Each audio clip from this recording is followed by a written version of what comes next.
Puji Tuhan, Pelita Kasih Family yang dikasih oleh Tuhan. Bersyukur dan bersukacita kita boleh kembali bersama di dalam PA online pada minggu ini. Mari kita mempersiapkan hati kita untuk kita bersama belajar kebenaran firman Tuhan. Mari kita berdoa. Terima kasih Tuhan Yesus. Kami bersyukur atas kebaikan-Mu dan anugerah-Mu dalam kehidupan kami. Kami rindu Tuhan untuk hidup menyenangkan Engkau, mengerti kehendak-Mu dan rencana-Mu di dalam kehidupan kami. Melalui kebenaran firman-Mu, Roh Kudus pimpin kami untuk mengerti dan mampu melakukannya dalam hidup kami. Kami semakin menyenangkan hati Tuhan. Terima kasih Tuhan, inilah setiap kehidupan kami yang siap untuk dibentuk oleh firman Tuhan. Di dalam nama Yesus kami buka PA online kami. Haleluya, amin.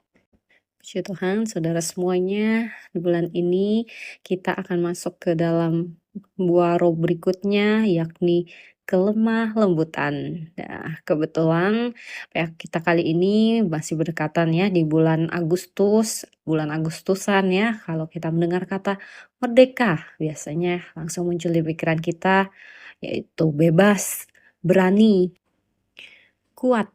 Kita bisa menentukan diri sendiri. Nah, tapi hari ini kita justru mau bicara tentang sesuatu yang mungkin sekilas terdengar tidak terlalu kuat, yaitu kelemah lembutan. Nah, karena kalau kita dengar kata lemah lembut, mungkin gambaran kita adalah orang yang bicaranya pelan, kalem, tidak pemarah, selalu mengalah, dan mungkin tidak terlalu tegas. Nah, tapi gambaran Alkitab tentang kelemah lembutan jauh lebih dalam dari yang kita pikirkan seperti itu. Nah, menariknya ketika kita mencari contoh kelemah lembutan yang paling utama, Yesus sendiri menyebut dirinya lemah lembut. Mari kita lihat di dalam Matius pasal yang ke-11 ayat yang ke-28 sampai 30. Firman Tuhan berkata, "Marilah kepadaku semua yang letih lesu dan berbeban berat, aku akan memberi kelegaan kepadamu. Pikulah kuk yang kupasang dan belajarlah padaku, karena aku lemah lembut dan rendah hati, dan jiwamu akan mendapat ketenangan. Sebab kuk yang kupasang itu enak dan bebanku pun ringan." Nah, dari ayat yang sudah sering kita baca ini, kita mau kembali belajar 3 hal khususnya tentang kelemah lembutan. Nah, yang pertama, kelemah lembutan ini bukan kelemahan. Nah, Yesus berkata, "Belajarlah padaku karena aku lemah lembut dan rendah hati." Nah, kata lemah lembut di sini dalam bahasa Yunani aslinya menggunakan akar kata yang sama dengan kelemah lembutan yang ada dalam Galatia 5 pasal 23 yang berisikan tentang karakter buah roh, yaitu kelemah lembutan, menggunakan akar kata yang sama. Dan makna kata ini bukan sekedar orang yang lembut dalam arti kepribadiannya kalem atau suaranya lembut, tetapi kata ini berkaitan dengan sikap yang lembut, tidak kasar, dan tidak dikuasai oleh kemarahan yang berlebihan ketika berhadapan dengan orang lain. Nah, jadi kita jangan langsung menyamakan lemah lembut itu tidak pernah marah. Karena kalau begitu kita mungkin akan sedikit kesulitan memahami tentang Yesus. Karena Tuhan Yesus sendiri pada saat ada di dunia pernah marah, pernah menegur dengan sangat keras. Dia tidak suka tentang kemunafikan. Terus Tuhan Yesus juga pernah membersihkan bait Allah dengan keras. Jadi Yesus sendiri bisa dibilang tegas, tetapi tetap menyebut dirinya lemah lembut. Nah, berarti lemah lembutan bukan berarti kita tidak punya kekuatan, bukan berarti juga kita tuh nggak boleh tegas atau harus selalu mengalah. Nah, justru kita mulai melihat bahwa kelemah lembutan adalah sesuatu yang muncul ketika kita punya kekuatan atau kemampuan untuk melakukan sesuatu terhadap orang lain, tetapi kita tidak menggunakannya dengan cara yang salah. Misalnya kita punya kemampuan untuk membalas, kita punya posisi yang lebih tinggi, kita mungkin lebih tahu, kita mungkin lebih berpengalaman, atau bahkan mungkin sebenarnya memang kita benar-benar lebih benar dibandingkan orang itu atau orang lain gitu ya. Pertanyaannya, apakah yang kita lakukan dengan semuanya itu? Apakah kita menggunakannya untuk membuat orang lain merasa kecil, atau kita menggunakannya dengan cara yang mencerminkan Kristus?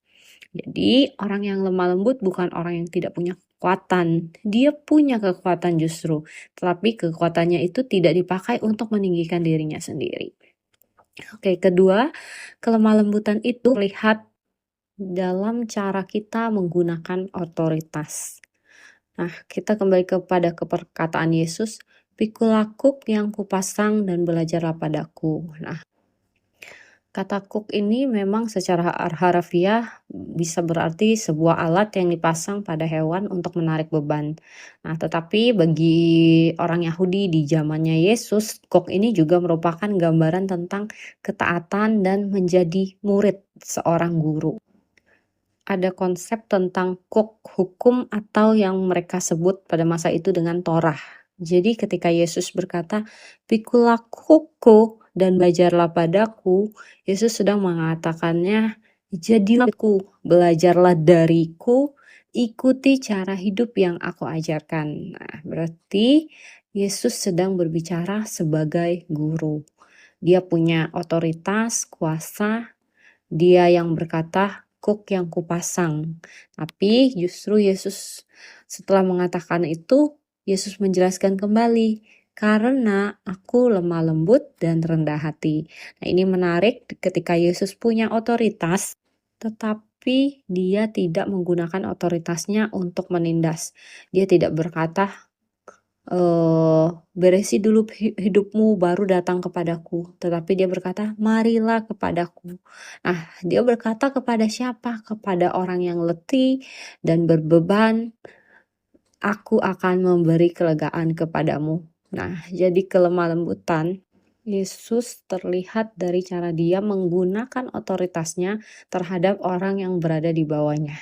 Nah, ini sangat relevan dengan kehidupan kita. Kalau kita semua sebenarnya punya bentuk otoritas atau pengaruh atau kuasa masing-masing. Contohnya, orang tua punya otoritas terhadap anak-anaknya, atasan punya otoritas kekuasaan terhadap bawahannya, senior terhadap junior, guru terhadap murid, suami atau istri bisa punya pengaruh yang besar terhadap pasangannya. Nah, bahkan dalam pertemanan pun, mungkin di dalam gereja, di dalam komunitas, ada orang yang lebih dominan, lebih didengar, atau sebenarnya memang dia memiliki pengaruh yang lebih. Nah, kadang kita tidak sadar bahwa cara kita menggunakan posisi kita bisa membuat orang lain merasa aman atau sebaliknya merasa tertekan. Misalnya ketika seseorang melakukan kesalahan, kita kadang nggak sengaja ya, cepat sekali kita bisa bilang, "Kan aku udah bilang," atau "Makanya dengerin aku," atau bener kan akhirnya terbukti bahwa kemarin aku bilang apa gitu. Nah, secara fakta mungkin kita memang benar, tapi pertanyaannya, apakah cara kita menggunakan kebenaran itu mencerminkan Kristus, mencerminkan Yesus? Karena Yesus punya otoritas yang jauh lebih besar daripada kita semua, tetapi orang yang datang kepadanya justru mendengar, "Marilah kepadaku." Dan itu menurutku salah satu gambaran paling indah tentang kelemah lembutan. Nah, poin ketiga adalah kelemah lembutan bertujuan memulihkan, bukan merendahkan. Mari kita lihat di dalam Galatia pasal yang ke-6 ayat yang ke-1. Paulus berkata, "Saudara-saudara, kalaupun seorang kedapatan melakukan suatu pelanggaran, maka kamu yang rohani harus memimpin orang itu ke jalan yang benar dalam roh lemah lembut." Sampai di situ. Kita perhatikan konteksnya. Orang itu memang salah gitu ya. Orang itu melakukan suatu pelanggaran. Tapi kelemah lembutan itu tidak berarti membiarkan kesalahannya. Justru harus memimpin orang itu ke jalan yang benar, namun dalam roh yang lemah lembut. Jadi bukan berarti ya udah nggak apa-apa kesalahan itu, tetapi harus ditangani. Nah, jadi tujuannya bukan mempermalukan orang itu, makanya dengan roh yang lemah lembut, bukan membuat dia merasa, oh iya saya benar, kamu memang salah, tetapi bagaimana orang ini bisa dipulihkan. Hal yang sama juga kita lihat di dalam 2 Timotius 2 ayat yang ke-25. Paulus kembali berbicara tentang orang yang menentang atau melawan, dan mereka harus diajar dengan kelemah lembutan supaya mereka akhirnya mengenal kebenaran. Jadi kita bisa menyampaikan kebenaran yang sama tetapi dengan 2 tujuan yang berbeda. Yang pertama, aku mau menunjukkan bahwa aku benar. Sementara yang kedua, aku mau membantu orang ini kembali kepada yang benar. Nah, mungkin kebenarannya sama gitu ya. Tegurannya juga serupa, tetapi hati di baliknya akan berbeda. Dan disitulah kelemah lembutan menjadi sangat nyata. Karena terkadang kita mengatakan aku cuma mau negur, tetapi sebenarnya kadang kita sedang menikmati nih kesempatan untuk menunjukkan bahwa saya lebih benar gitu ya. Atau kita bilang saya cuma mau kasih tahu kok. Nah, tapi kadang di dalam hati kita sedang ingin buat orang itu merasa bersalah gitu ya, misalkan sama dengan orang terdekat dengan kita. Nah, kelemah lembutan itu akan selalu menguasai kita dan bertanya lagi dalam diri kita, apa tujuan kita mengatakan hal ini, mengatakan sesuatu? Apakah supaya orang itu merasa dirinya kecil atau supaya orang itu bertumbuh? Nah, jadi lemah lembutan itu dapat kita rangkum kembali dalam 3 poin yang tadi kita sudah pelajari. Kelemah lembutan itu bukan kelemahan, kita bisa kuat tetapi tetap lembut seperti Tuhan Yesus. Nah, kelemah lembutan itu terlihat dalam cara kita menggunakan otoritas kita. Kita tidak menggunakan posisi, kekuatan, pengetahuan atau kebenaran kita untuk meninggikan diri. Kemudian yang ketiga, kelemah lembutan bertujuan memulihkan, bukan untuk merendahkan.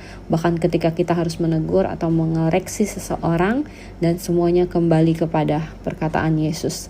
Belajarlah padaku karena aku lemah lembut dan rendah hati.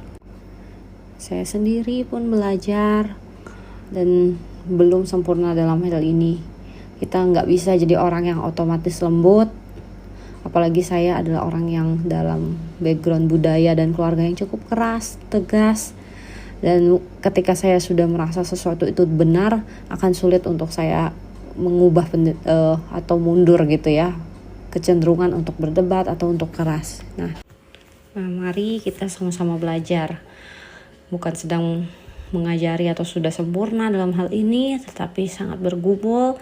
Tapi kita punya cara yang berbeda-beda. Mungkin ada yang gampang marah, ada yang kalau bicara mungkin terlalu tajam, ada mungkin yang sulit menahan diri untuk menerima orang yang lambat mungkin, atau ada kalanya kita sudah merasa benar jadi susah untuk mengalah. Bisa juga saat kita secara tidak sadar menggunakan posisi atau kelebihan kita untuk membuat orang lain merasa kecil. Tapi Tuhan sedang membentuk kita. Dan menariknya, Yesus tidak berkata, jadilah seperti aku karena aku ini tegas atau berkuasa. Tapi dia berkata, belajarlah padaku karena aku lemah lembut dan rendah hati. Kita bisa mulai dari satu pertanyaan sederhana. Ketika aku punya alasan untuk keras, bagaimana kalau kali ini aku belajar merespon seperti Kristus? Dan tadi di awal kita sempat bicara tentang kemerdekaan. Mungkin setelah kita merayakan kemerdekaan Indonesia, kita juga bisa mengingat bahwa ada bentuk kemerdekaan yang Tuhan kerjakan dalam hati kita. Merdeka bukan hanya berarti kita bebas melakukan apa yang kita mau, tetapi kemerdekaan juga berarti aku tidak harus selalu menang, aku tidak harus selalu membuktikan bahwa aku benar, aku tidak harus menggunakan kekuatanku untuk membuat orang lain tunduk. Aku bebas memilih untuk merespon seperti Kristus, aku bebas memilih untuk membangun, bukan merendahkan. Aku bebas memilih untuk memulihkan, bukan menghancurkan. Dan mungkin itu adalah salah satu bentuk kemerdekaan yang Tuhan sedang kerjakan dalam kehidupan kita. Merdeka dari ego kita sendiri, supaya kita semakin bebas menjadi seperti Kristus. Jadi bukan cuma selamat merdeka sebagai suatu bangsa, Kiranya Tuhan juga terus memerdekakan hati kita, termasuk dari keinginan untuk selalu menang, selalu benar, dan selalu menunjukkan kekuatan kita. Mari kita sama-sama belajar dari Yesus yang berkata, "Belajarlah padaku, karena aku lemah lembut dan rendah hati." Kiranya ketika orang lain berhadapan dengan kita, mereka bukan hanya melihat kita, tetapi bisa merasakan Yesus, merasakan karakter Kristus melalui cara kita berbicara, cara kita menegur, cara kita memimpin, dan cara kita memperlakukan orang lain. Demikianlah firman Tuhan. Mari kita sama-sama kembali bersatu di dalam doa. Tuhan Yesus yang baik, kami bersyukur kalau kami memiliki Engkau, dan kalau kami memiliki Allah yang mengajak kami untuk menjadi murid, untuk belajar kepada Engkau, bahwa Engkaulah Allah yang lemah lembut dan rendah hati. Kami sadar kami seringkali lebih mudah menggunakan kekuatan kami, posisi kami, bahkan kebenaran kami untuk membuktikan kami benar dibandingkan untuk membangun orang lain. Ampuni setiap kami Tuhan, biarlah kami terus belajar kepada Tuhan. Bentuklah buah roh kelemah lembutan dalam hidup kami. Ajar kami untuk tetap berani mengatakan kebenaran, tetapi dengan hati yang benar, dengan sikap yang benar, bukan untuk merendahkan, tapi untuk membangun orang lain.